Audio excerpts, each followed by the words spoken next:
আসসালামু আলাইকুম প্রিয় ভাই ও বোনেরা। প্রতিটি পাপীরই আছে শাস্তি, কিন্তু আল্লাহর রহমত সেই শাস্তির চেয়ে বড়। এক পাপী মানুষ যদি সত্যিকারের অনুতপ্ত হয়ে এক ফোঁটা অশ্রু ঝরাতে পারে, তবে সেই অশ্রুতেই মাফ করে দেন আল্লাহ। আজ আমি বলবো এমন এক মানুষের গল্প, যার এক ফোঁটা চোখের জল বদলে দিয়েছিল তার পুরো জীবন। মদিনার এক প্রান্তে বাস করত হারিস নামক এক যুবক। তার যৌবন ছিল নষ্টামিতে ভরা। রাতের অন্ধকারে সে থাকতো মদের আসরে, দিনের আলোতে ঘুমোতো, আর নামাজ রোজা ইবাদত সবকিছুই তার কাছে ছিল উপহাসের বিষয়। মায়ের চোখের জল তার কাছে মূল্যহীন ছিল। প্রতিদিন তার মা দরজার সামনে বসে দোয়া করতেন, হে আল্লাহ, আমার ছেলেটাকে হিদায়াত দাও, এবার যেন সে তোমার দরজায় ফিরে আসে। কিন্তু হারিস হাসতো, বলতো, আম্মা, তোমার আল্লাহ যদি থাকতো তাহলে আমি এত আনন্দে জীবন কাটাতে পারতাম না। মা চুপ থাকতেন আর শুধু কাঁদতেন। এক রাতে হারিস তার বন্ধুদের নিয়ে মদের আসরে বসেছিলেন। সবাই হাসছে, গান বাজছে।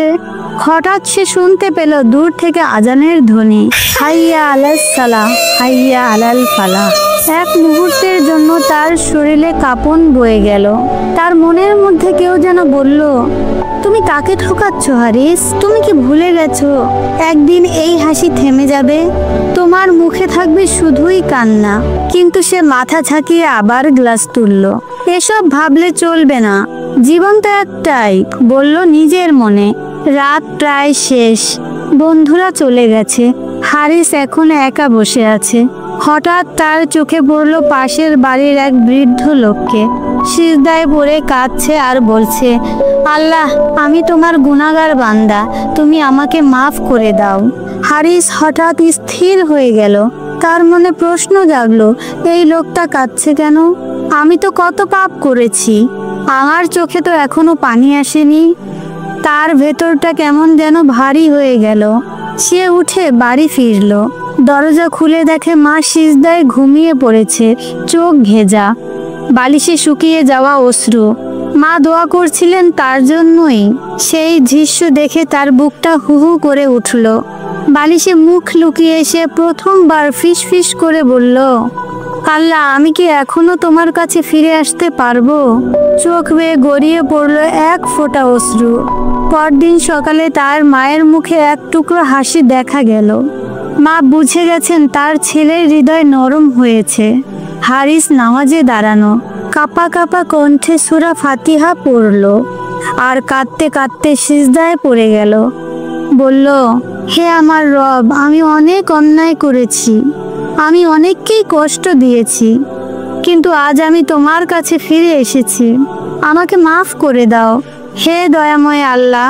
তার কান্নার আওয়াজে পুরো ঘর ভরে গেল। মা সিজদায় পড়ে কাঁদছে সন্তানের পিছনে। দিন কেটে গেল। হারিস এখন মসজিদের সবচেয়ে আগ্রহী মুসল্লি। যে হাত এক সময় পাপের কাজ করত, এখন সেই হাতেই দারিদ্রদের সাহায্য দেওয়া হয়। যে মুখে এক সময় মদের গন্ধ ছিল, আজ সেই মুখেই কোরআন তেলাওয়াত। মানুষ অবাক হয়ে বলে, এই কি সেই হারিস যে এক সময় আল্লাহকে নিয়ে উপহাস করত? একদিন এক তরুণ এসে তাকে জিজ্ঞেস করলো, ভাই, আপনি এত পরিবর্তন হলেন কিভাবে? হারিস হেসে বলল, এক ফোঁটা অশ্রু।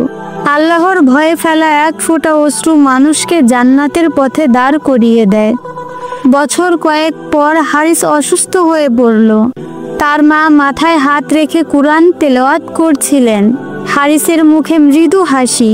হারিস তার মাকে বলল, আম্মা, আমি ভয় পাই না, কারণ এখন আমি জানি আমার রব আমাকে ক্ষমা করেছে। মায়ের চোখ ভিজে গেল। হারিসের ঠোঁটের শেষ কথা, লা ইলাহা, আর নিঃশব্দে তার আত্মা চলে গেল আল্লাহর কাছে। মা চেয়ে রইলেন ছেলের মুখের দিকে, শান্ত চিত্ত মুখ। তার বুক ভরে উঠল কৃতজ্ঞতায়। তিনি আকাশের দিকে তাকিয়ে বললেন, হে আল্লাহ, তোমার কাছে আমি কৃতজ্ঞ। তুমি আমার পাপী ছেলেকে হেদায়েত দিয়েছিলে, ফেরত নিয়েছিলে তোমার দরজায়। প্রিয় ভাই ও বোনেরা আমার, এক ফোঁটা কান্নায় এক মুহূর্তের তওবা হয়তোবা সেইটি আল্লাহর কাছে আমাদের মুক্তির কারণ হতে পারে। আল্লাহর দরজা কখনো বন্ধ হয় না, আজ এই মুহূর্তে তুমি যদি আন্তরিকভাবে কাঁদতে পারো, আল্লাহ তোমাকে ক্ষমা করে দেবেন। আল্লাহ আমাদের সবাইকে হেদায়েত দিন। আমিন।